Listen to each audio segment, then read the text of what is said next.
Hello everyone. आज का हमारा टॉपिक है भारतीय स्वतंत्रता संग्राम का पार्ट 3। तो स्टार्ट करते हैं। 1942 में वर्धा में कांग्रेस ने अंग्रेजों भारत छोड़ो प्रस्ताव पारित किया। 1942 में वर्धा में 1 अगस्त 1942 को इलाहाबाद में तिलक दिवस मनाया गया। 7 अगस्त 1942 को कांग्रेस की बैठक मुंबई के ऐतिहासिक ग्वालियर टैंक में हुई। इसकी अध्यक्षता अब्दुल कलाम आज़ाद ने की थी। गांधी के भारत छोड़ो प्रस्ताव को कांग्रेस कार्य समिति ने 8 अगस्त 1942 ईस्वी को स्वीकार कर लिया। भारत छोड़ो आंदोलन की शुरुआत 9 अगस्त 1942 ईस्वी को हुई। इसी आंदोलन में गांधी जी ने करो या मरो का नारा दिया था। कई बार क्वेश्चन बन जाता है कि गांधी जी ने अपने किस आंदोलन में करो या मरो का नारा दिया था। तो भारत छोड़ो आंदोलन में 9 अगस्त 1942 को प्रातःकाल ऑपरेशन जीरो आवर ही गांधी जी एवं कांग्रेस के अन्य सभी महत्वपूर्ण नेता गिरफ्तार कर लिए गए। गांधी जी को पूना के आंगा खा महल में तथा कांग्रेस के कार्यकारिणी के अन्य सदस्यों को अहमदनगर के दुर्ग में रखा गया था। सरोजनी नायडू एवं कस्तूरबा गांधी को भी आंगा खा महल में रखा गया था, जहां कुछ दिनों बाद कस्तूरबा गांधी की मृत्यु हो गई। जवाहरलाल नेहरू को अल्मोड़ा जेल में, राजेंद्र प्रसाद को बांकीपुर जेल में और मौलाना अब्दुल कलाम आज़ाद को बाकुंडा जेल में रखा गया था। 10 फरवरी 1943 से गांधी जी ने जेल में 21 दिनों का उपवास शुरू किया, जिसका समापन 7 मार्च 1943 को हुआ। 6 मई 1944 ईस्वी को गांधी जी को जेल से छोड़ दिया गया। 1942 में भारत छोड़ो आंदोलन के दौरान मुंबई के ग्वालिया मैदान में अरुणा आसफ अली ने कांग्रेस का झंडा फहराया। उषा मेहता भारत छोड़ो आंदोलन के समय खुफिया रेडियो चलाने के कारण पूरे देश में विख्यात हुई। राम मनोहर लोहिया और B.M. खाकर भी रेडियो प्रसारण से संबंधित थे। भारत छोड़ो आंदोलन के दौरान जयप्रकाश नारायण हजारीबाग जेल से फरार होकर भूमिगत रूप से आंदोलन का नेतृत्व करने लगे। विशेषकर मुस्लिम लीग एवं अम्बेडकर ने भारत छोड़ो आंदोलन का विरोध किया। इस आंदोलन के दौरान कई समांतर सरकार बनी, जिसमें प्रमुख थी बलिया की चीतू पांडे की सरकार, तामलुक की जातीय सरकार, सतारा की वाईवी चौहान की सरकार। भारत छोड़ो आंदोलन के उपरांत मुस्लिम लीग एवं कांग्रेस के बीच संवैधानिक गतिरोध को दूर करने के लिए सी राजगोपालचारी ने 1944 में दी वे आउट नामक पंपलेट जारी किया। आजाद हिंद फौज की स्थापना का विचार सर्वप्रथम कैप्टन मोहन सिंह के मन में आया। आजाद हिंद फौज का सफलतापूर्वक स्थापन का श्रेय रास बिहारी बोस को दिया जाता है। आजाद हिंद फौज की प्रथम डिवीजन का गठन 1 सितंबर 1942 को कैप्टन मोहन सिंह के द्वारा किया गया, परंतु वह असफल रहा। भारत की स्वतंत्रता की लड़ाई में सुभाष चंद्र बोस अग्रणी क्रांतिकारी थे। भारत की स्वतंत्रता हेतु विदेशी सहायता प्राप्त करने के लिए बोस 1941 में जर्मनी पहुंचे। वहां जर्मन विदेश मंत्रालय की सहायता से उन्होंने द फ्री इंडिया सेंटर का गठन किया, जहां से वे आज़ादी के पक्ष में पर्चे छपवाते थे तथा भाषण देते थे। 1942 में बोस ने उत्तरी अफ्रीका से पकड़े गए भारतीय युद्ध बंदियों को भर्ती कर 10,000 सैनिकों का दल गठित किया, जिसे फ्री इंडियन लीजन कहा गया। सुभाष चंद्र बोस ने 21 अक्टूबर 1943 को सिंगापुर में स्वतंत्र भारत की अस्थायी सरकार का गठन किया, जिसका जर्मनी व जापान ने समर्थन किया। अक्टूबर 1942 ईस्वी में सुभाष चंद्र बोस को आज़ाद हिंद फौज का सर्वोच्च सेनापति बनाया गया। आज़ाद हिंद फौज के 3 ब्रिगेडों के नाम सुभाष ब्रिगेड, गांधी ब्रिगेड एवं नेहरू ब्रिगेड एवं महिलाओं के ब्रिगेड का नाम लक्ष्मीबाई रेजिमेंट था। यहाँ से 2023 में PCS में क्वेश्चन बना था कि जो सुभाष चंद्र ने ब्रिगेड बनाए थे उनमें महिलाओं के ब्रिगेड का नाम क्या था, तो लक्ष्मीबाई रेजिमेंट। लक्ष्मीबाई रेजिमेंट का नेतृत्व कैप्टन डॉक्टर लक्ष्मी स्वामीनाथन सहगल ने किया। इसी रेजिमेंट का एक और कमांडर जानकी अत्थीनप्पन थी। आजाद हिंद फौज का झंडा कांग्रेस के तिरंगे झंडे की भांति था, जिस पर दहाड़ते हुए शेर का चिन्ह था। 8 नवंबर 1943 ईस्वी को जापान ने अंडमान और निकोबार द्वीप सुभाष चंद्र बोस को सौंप दिए। नेताजी ने इनका नाम क्रमशः शहीद द्वीप और स्वराज द्वीप रखा। 22 सितंबर 1944 को सुभाष चंद्र बोस ने शहीदी दिवस मनाया। टोक्यो जाते हुए फार्मोसा द्वीप के बाद अचानक हवाई जहाज में आग लग जाने से सुभाष चंद्र बोस 18 अगस्त 1945 को मारे गए, परंतु इस दुर्घटना को अभी तक प्रमाणिक नहीं माना गया है। सुभाष चंद्र बोस का जन्म 30 जनवरी 1897 ईस्वी को कटक ओडिशा में हुआ था। आजाद हिंद फौज की गिरफ्तार अधिकारी PK सहगल, कर्नल गुरदयाल ढिल्लन एवं मेजर शाहनवाज खां पर राजद्रोह का आरोप लगाकर दिल्ली के लाल किले पर नवंबर 1945 ईस्वी में मुकदमा चलाया गया। वायसराय ने इनकी सजा माफ कर दी। आजाद हिंद फौज के अभियुक्तों की तरफ से अरुणा आसफ अली, तेज बहादुर सप्रू, जवाहरलाल नेहरू, भूलाभाई देसाई एवं के.एन. काटजू ने पैरवी की। कराची में 20 फरवरी 1946 ईस्वी को वायुसेना के कुछ सैनिकों ने ब्रिटिश सरकार के विरुद्ध हड़ताल कर दी।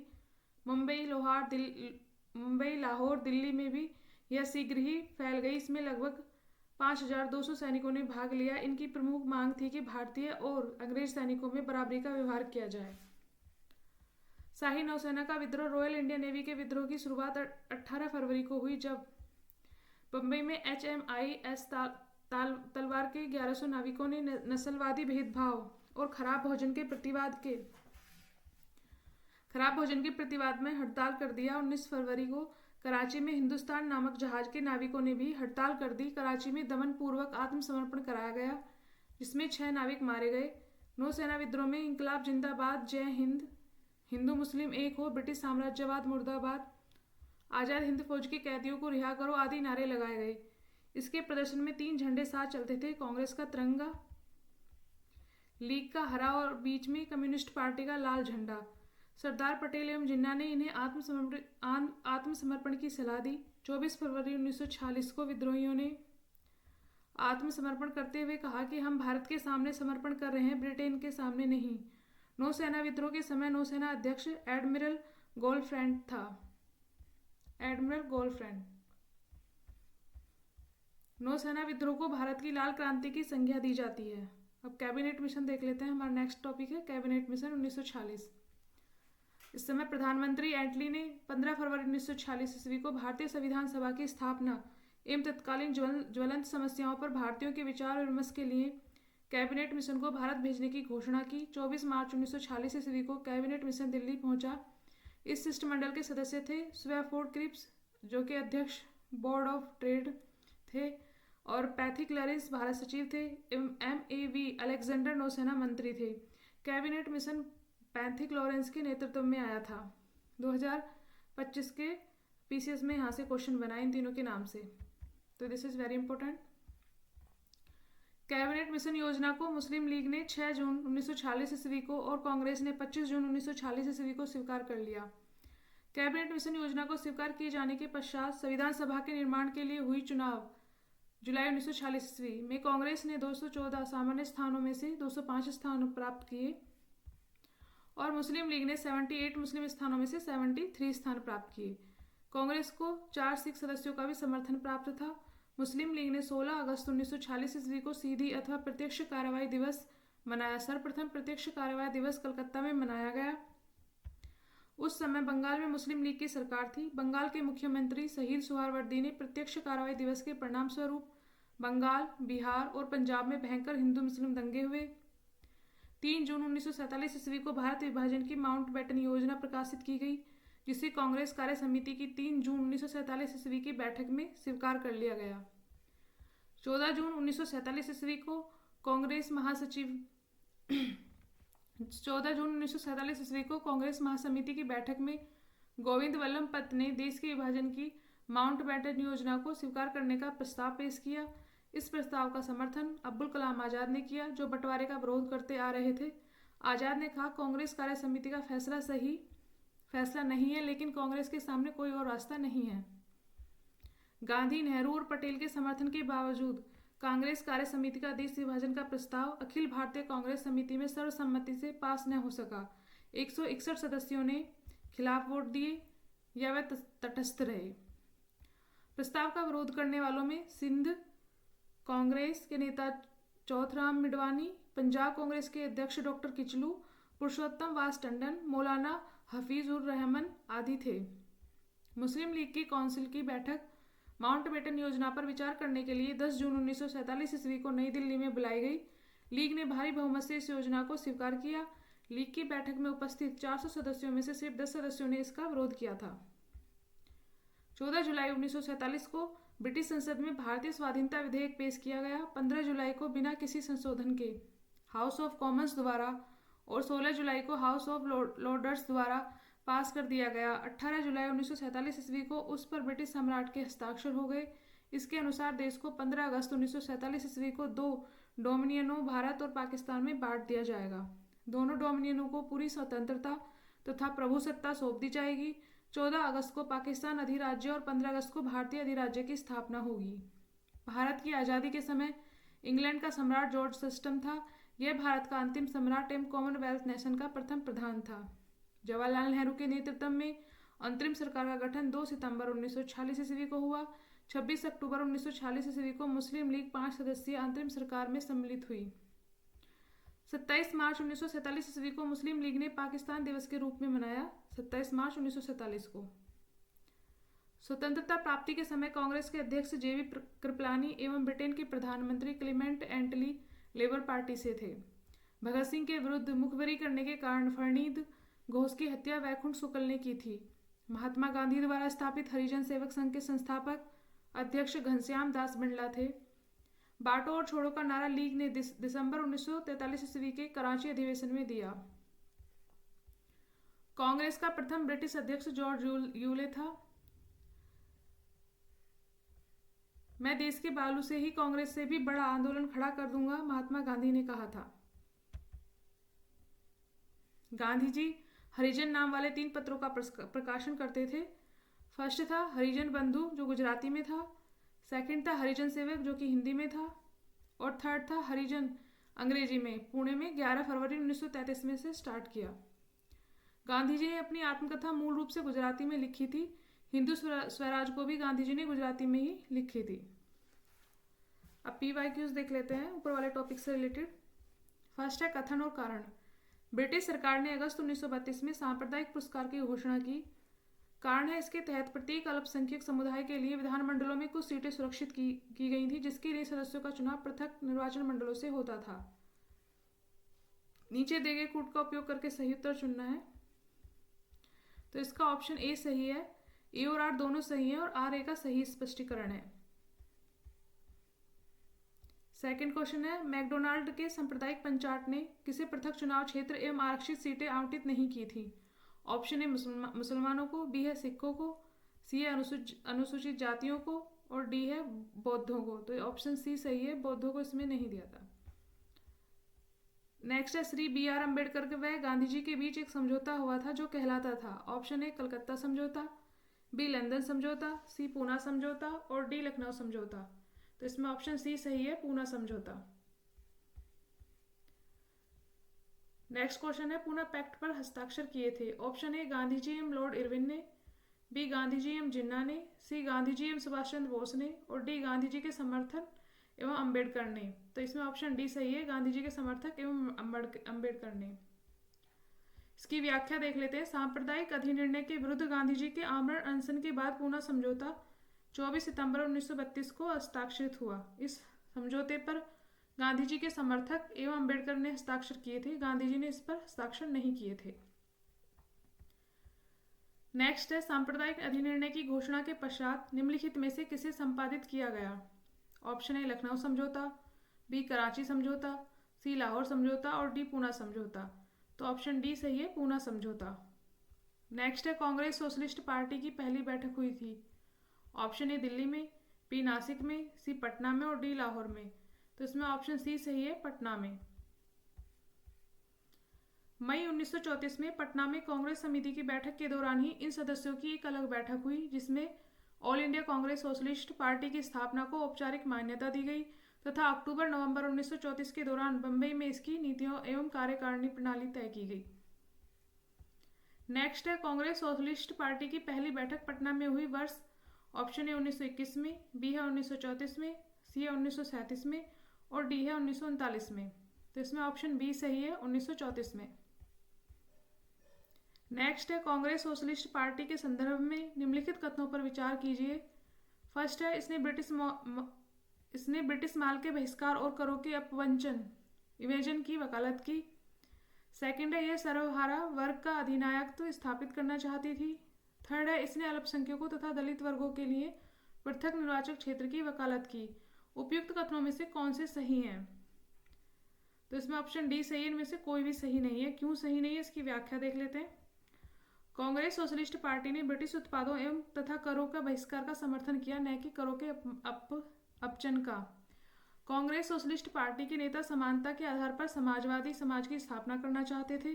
सर्वहारा वर्ग का अधिनायकत्व स्थापित करना इनका लक्ष्य नहीं था, यह मार्क्सवाद का लक्ष्य था। इसने अल्पसंख्यक तथा दलित वर्गों के लिए पृथक निर्वाचन क्षेत्र की वकालत नहीं की। नेक्स्ट है 1938 में भारतीय राष्ट्रीय कांग्रेस के अध्यक्ष निर्वाचित हुए थे। Option A Abdul Kalam Azad, B Subhash Chandra Bose, C Pattabhi Sitaramayya और डी है जेबी कृपलानी। तो इसमें ऑप्शन बी सही है, सुभाष चंद्र बोस।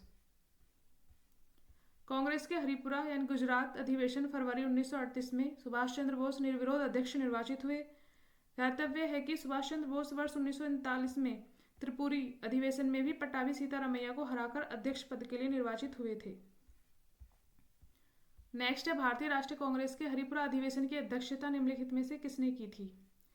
ऑप्शन ए है सी आर दास, बी है जेबी कृपलानी, सी है एस सी बोस और डी है जे एल नेहरू। तो इसमें ऑप्शन सी सही है, एस सी बोस।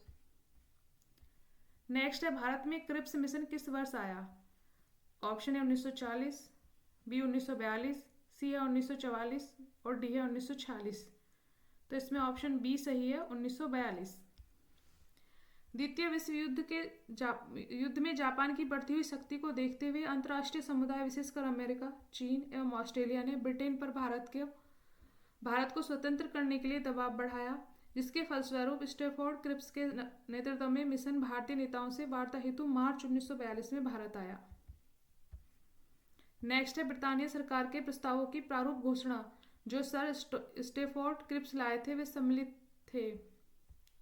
एक है फर्स्ट है कि भारत को एक डोमिनियन स्थिति दी जानी चाहिए। दो है कि सब प्रांतों और राज्यों को मिलाकर एक भारतीय संघ होना चाहिए। थर्ड है कि कोई भी प्रांत या भारतीय राज्य भारतीय संघ के बाहर रहने का निर्णय ले सकता है। और फोर्थ है कि भारत का संविधान भारत की जनता द्वारा निर्मित किया जाए। नीचे दिए गए कूट स्कीम में से सही उत्तर का चयन कीजिए। तो इसमें ऑप्शन डी सही है, सभी चारों। व्याख्या देख लेते हैं। स्टैफोर्ड क्रिप्स ने मार्च 1942 में भारत पहुंचकर एक प्रस्ताव प्रस्तुत किया जिसकी प्रमुख शर्तें इस प्रकार थीं। फर्स्ट है युद्ध के बाद भारत को डोमिनियन राज्य का दर्जा दिया जाएगा जो किसी बाहरी सत्ता के अधीन नहीं होगा। सेकंड है भारतीयों को अपना संविधान निर्मित करने का अधिकार दिया जाएगा, जिसके लिए युद्ध के बाद एक संविधान निर्मात्री परिषद बनेगी जिसमें ब्रिटिश भारत के प्रांतों के निर्वाचित सदस्य और देशी रजवाड़ों के प्रतिनिधि शामिल होंगे। थर्ड है ब्रिटिश भारत का कोई प्रांत यदि नए संविधान को स्वीकार न करना चाहे तो उसे वर्तमान संवैधानिक स्थिति बनाए रखने का अधिकार होगा। नए संविधान को न स्वीकार करने वाले प्रांतों को अपना अलग संविधान बनाने की आज्ञा होगी। वर्गों नेक्स्ट है वर्गों युद्ध के फोर्थ है युद्ध के दौरान ब्रिटिश वायसराय की एक नई कार्यकारी परिषद का गठन किया जाएगा जिसमें भारतीय जनता के प्रमुख के प्रतिनिधि शामिल होंगे, लेकिन रक्षा मंत्रालय ब्रिटिश नेतृत्व के पास होगा। ये नहीं है, बाय मिस्टेक प्रिंट हो गया यहाँ पे, ये फोर्थ है। नेक्स्ट है निम्नलिखित कथनों पर विचार कीजिए। क्रिप्स प्रस्तावों में प्रावधान सम्मिलित हैं। फर्स्ट है भारत की पूर्ण स्वतंत्रता के लिए। सेकंड है संविधान निर्मात्री निकाय रचना के लिए। उपयुक्त कथनों में से कौन सा सही है। तो इसमें ऑप्शन बी सही है, केवल 2 सही है। क्रिप्स मिशन के तहत युद्ध के पश्चात भारत को डोमिनियन अधिराज्य का दर्जा दिया जाने का प्रस्ताव था। क्रिप्स मिशन ने संविधान निर्मात्री निकाय की रचना के लिए भी प्रस्ताव किया। यह संस्था भविष्य में ब्रिटिश राष्ट्रमंडल से पृथक होने अर्थात भारत की पूर्ण स्वतंत्रता के लिए प्रस्ताव कर सकती थी। इस प्रकार केवल कथन 2 सही है। नेक्स्ट है निम्नलिखित प्रधानमंत्रियों में से किसने भारत में क्रिप्स मिशन भेजा था। ऑप्शन है जेम्स रेंगसे मैकडोनाल्ड, बी है स्टैनली बॉल्डविन, सी है नेविल चैम्बरलेन और डी है विंस्टन चर्चिल। तो इसमें ऑप्शन सी ही सही है, ऑप्शन डी सही है, विंस्टन चर्चिल। द्वितीय विश्व युद्ध में भारत की भागीदारी और मदद मांगने के लिए मार्च 1942 में ब्रिटेन के प्रधानमंत्री विंस्टन चर्चिल की सरकार में मंत्री सर स्टैफोर्ड क्रिप्स के नेतृत्व में क्रिप्स मिशन भारत आया। नेक्स्ट निम्नलिखित में से कौन क्रिप्स मिशन के साथ कांग्रेस के आधिकारिक वार्ताकार थे। ऑप्शन ए महात्मा गांधी और सरदार पटेल, बी आचार्य जेबी कृपलानी एवं सी राजगोपालचारी, सी है पंडित जवाहरलाल नेहरू एवं मौलाना आजाद, डी है डॉक्टर राजेंद्र प्रसाद एवं रफी अहमद किदवई। तो इसमें ऑप्शन सी सही है, पंडित जवाहरलाल नेहरू एवं मौलाना आजाद। नेक्स्ट, निम्नलिखित में से किसने गांधी जी के आंदोलन को राजनीतिक फिरौती कहा? Option A Lord Chelmsford, B Lord Wavell, C Lord Linlithgow और डी है लॉर्ड मॉन्टेग्यू। तो ऑप्शन सी सही है, लॉर्ड लिंथिंगो। लॉर्ड लिंथिंगो ने गांधी जी के आंदोलन को राजनीतिक फिरौती कहा। वायसराय और गवर्नर जनरल लॉर्ड लिंथिंगो का कार्यकाल भारत में सबसे लंबा था। इसका कार्यकाल भारत में वर्ष 1936 से 1943 तक रहा। भारत छोड़ो आंदोलन इन्हीं के कार्यकाल में महात्मा गांधी द्वारा चलाया गया। नेक्स्ट है 6 जुलाई 1942 को वर्षा में महात्मा गांधी जी ने कांग्रेस की कार्यकारी समिति में अपने भारत छोड़ो आंदोलन की चर्चा की। तब उस समिति के अध्यक्ष थे ऑप्शन ए राजगोपालचारी, बी मौलाना अबुल कलाम आजाद, सी पंडित जवाहरलाल नेहरू और डी एनी बेसेंट। तो इसमें ऑप्शन बी सही है, मौलाना अबुल कलाम आजाद। वर्धा में जुलाई 1942 में हुई कांग्रेस की समिति की बैठक में मौलाना अबुल कलाम आजाद, सरोजनी नायडू, जवाहरलाल नेहरू, वल्लभ भाई पटेल, डॉक्टर राजेंद्र प्रसाद, सीतारामैया, जेबी पंत, प्रफुल्ल चंद्र घोष, सैयद महमूद, आसफ अली, जेबी कृपलानी, महात्मा गांधी इत्यादि ने भाग लिया तथा भारत छोड़ो नामक प्रस्ताव पास किया। इसकी अध्यक्षता तत्कालीन कांग्रेस अध्यक्ष अबुल कलाम आजाद ने की थी। नेक्स्ट है 14 जुलाई 1942 को कांग्रेस कार्य समिति द्वारा भारत छोड़ो आंदोलन का प्रस्ताव कहाँ पारित किया गया? ऑप्शन ए बम्बई में, बी वर्धा में, सी लखनऊ में और डी त्रिपुरा में। तो इसमें ऑप्शन बी सही है, वर्धा में। 14 जुलाई 1942 को कांग्रेस कार्य समिति की बैठक वर्धा में संपन्न हुई। यहीं पर कांग्रेस कार्य समिति द्वारा अंग्रेजों भारत छोड़ो प्रस्ताव पारित किया गया। नेक्स्ट है भारत छोड़ो आंदोलन के समय भारत का प्रधान सेनापति कौन था? Option A Lord Wavell, B है लॉर्ड माउंटबेटन, सी है लॉर्ड लिंथिंगो और डी है उपयुक्त में से कोई नहीं। तो इसमें ऑप्शन ए सही है, लॉर्ड वेवेल। भारत छोड़ो आंदोलन के समय भारत का प्रधान सेनापति लॉर्ड वेवेल था, जो कि बाद में वर्ष 1943 से 1947 तक भारत का वायसराय और गवर्नर जनरल भी रहा। नेक्स्ट है भारत छोड़ो आंदोलन कब प्रारंभ हुआ? ऑप्शन ए 9 अगस्त 1942, बी है 10 अगस्त 1942, सी है 15 अगस्त 1942 और डी है 16 अगस्त 1942। तो इसमें ऑप्शन ए सही है, 9 अगस्त 1942। 7 अगस्त 1942 को बंबई के ऐतिहासिक ग्वालियर टैंक में अखिल भारतीय कांग्रेस कमेटी की वार्षिक बैठक हुई, जिसमें वर्षा प्रस्ताव भारत छोड़ो की पुष्टि हुई। थोड़े बहुत संशोधनों के बाद 8 अगस्त 1942 को प्रस्ताव स्वीकार कर लिया गया और भारत के स्वतंत्रता संघर्ष के तहत अंग्रेजों के विरुद्ध भारत छोड़ो आंदोलन प्रारंभ करने की घोषणा की गई। 9 अगस्त 1942 को भारत छोड़ो आंदोलन आरंभ हुआ। आंदोलन आरंभ होते ही ऑपरेशन जीरो आवर के तहत गांधी जी तथा प्रमुख कांग्रेसी नेताओं को गिरफ्तार कर लिया गया। गांधी जी को गिरफ्तार कर सरोजनी नायडू सहित पूना के आगा खां पैलेस में रखा गया। 1942 के आंदोलन का सर्वाधिक प्रभाव बंबई, बंगाल, बिहार, उड़ीसा, यूपी एवं मद्रास में था, लेकिन समूचे देश की हिस्सेदारी इसमें अवश्य थी। नेक्स्ट है भारतीय इतिहास में 8 अगस्त 1942 के संदर्भ में निम्नलिखित कथनों में से कौन सा सही है? ऑप्शन ए AICC भारत द्वारा भारत छोड़ो प्रस्ताव अंगीकार किया गया, बी है वायसरॉय के एग्जीक्यूटिव काउंसिल का विस्तार अधिक संख्या में भारतीयों को सम्मिलित करने के लिए किया गया, ऑप्शन सी है 7 प्रांतों में कांग्रेस मंत्रिमंडल ने त्यागपत्र दिया, ऑप्शन डी है क्रिप्स ने प्रस्ताव रखा कि द्वितीय विश्व युद्ध समाप्त होते ही संपूर्ण डोमिनियन स्टेट्स वाले भारतीय संघ की स्थापना की जाएगी।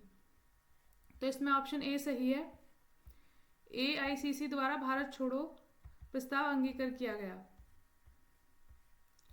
नेक्स्ट है भारत छोड़ो आंदोलन का प्रस्ताव बंबई के किस मैदान में पारित किया गया? ऑप्शन ए मरीन ड्राइव मैदान, बी चैम्बूर मैदान, सी काला घोड़ा मैदान या डी ग्वालियर टैंक। तो इसमें ऑप्शन डी सही है, ग्वालियर टैंक। नेक्स्ट है वर्ष 1942 क्यों महत्वपूर्ण है? ऑप्शन ए नमक सत्याग्रह, बी असहयोग आंदोलन, सी भारत छोड़ो आंदोलन या फिर डी भारत की स्वतंत्रता। तो इसमें ऑप्शन सी सही है, भारत छोड़ो आंदोलन। नेक्स्ट है भारत छोड़ो आंदोलन कहाँ से शुरू हुआ? ऑप्शन ए साबरमती से, बी कलकत्ता से, सी बम्बई से या फिर डी मद्रास से। तो इसमें ऑप्शन सी सही है, बम्बई से।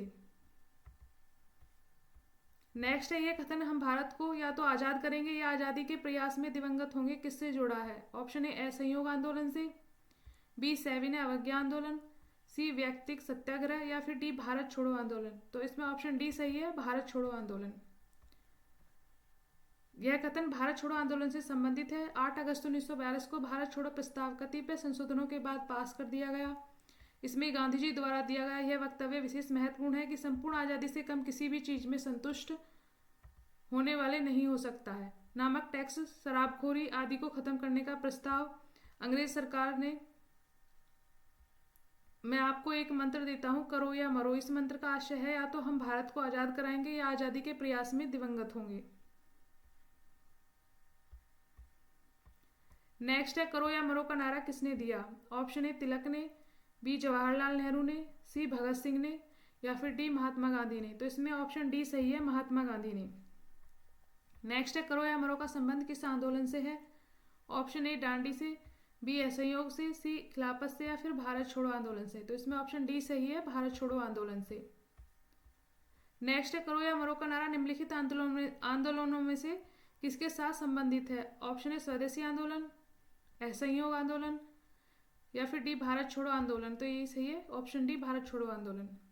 नेक्स्ट है, निम्नलिखित में से किन पार्टियों ने भारत छोड़ो आंदोलन का समर्थन नहीं किया था?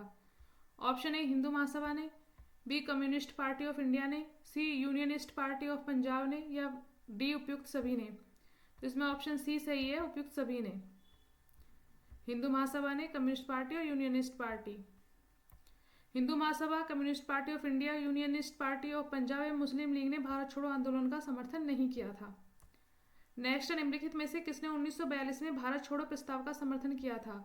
ऑप्शन ए के आजाद, बी राजेंद्र प्रसाद, सी सरदार वल्लभ भाई पटेल, और डी जवाहरलाल नेहरू। तो इसमें ऑप्शन सी सही है, सरदार वल्लभ भाई पटेल।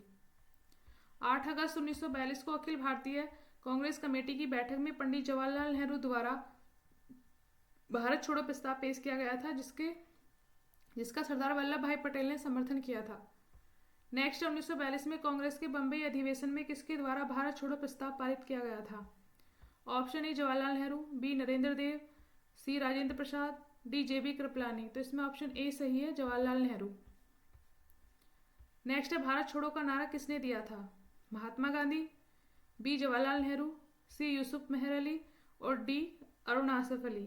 तो इसमें ऑप्शन सी दिया हुआ है, ये गलत है, क्योंकि भारत छोड़ो का नारा दिया महात्मा गांधी ने था, लेकिन इसको जो लिखा था वो यूसुफ मेहर अली ने लिखा था। ये माइनर सी मिस्टेक है इसमें। अगर किसने लिखा था पूछा जाए तो यूसुफ मेहर अली ने, और दिया किसने था तो महात्मा गांधी ने भारत छोड़ो आंदोलन के दौरान। नेक्स्ट है, जब भारतीय राष्ट्रीय कांग्रेस ने भारत छोड़ो आंदोलन प्रस्ताव पारित किया तो कांग्रेस अध्यक्ष कौन था? Option A Mahatma Gandhi, B Sardar Patel, C Maulana Abdul Kalam आजाद, और डी पंडित जवाहरलाल नेहरू। तो इसमें ऑप्शन सी सही है, मौलाना अब्दुल कलाम आजाद। कांग्रेस द्वारा भारत छोड़ो आंदोलन का प्रस्ताव पारित करते समय कांग्रेस अध्यक्ष मौलाना अब्दुल कलाम आजाद थे। उल्लेखनीय है कि वे वर्ष 1940 के रामगढ़ अधिवेशन में कांग्रेस के अध्यक्ष बने थे तथा वर्ष 1941 से 45 के मध्य 5 वर्षों तक कांग्रेस का कोई वार्षिक अधिवेशन नहीं हो सका। इन 6 वर्षों में अब्दुल कलाम आजाद कांग्रेस के अध्यक्ष बने रहे। वे स्वतंत्रता पूर्व भारतीय राष्ट्रीय कांग्रेस के सबसे लंबे समय तक और सबसे नाजुक दौर में अध्यक्ष रहे। नेक्स्ट है, निम्नलिखित में से कौन भारतीय राष्ट्रीय कांग्रेस का लगातार 6 वर्षों तक अध्यक्ष रहा था? तो अभी हमने ऊपर देखा ऑप्शन सी, अब्दुल कलाम आजाद। यहाँ पर हमारा ये वीडियो समाप्त होता है। Thank you everyone.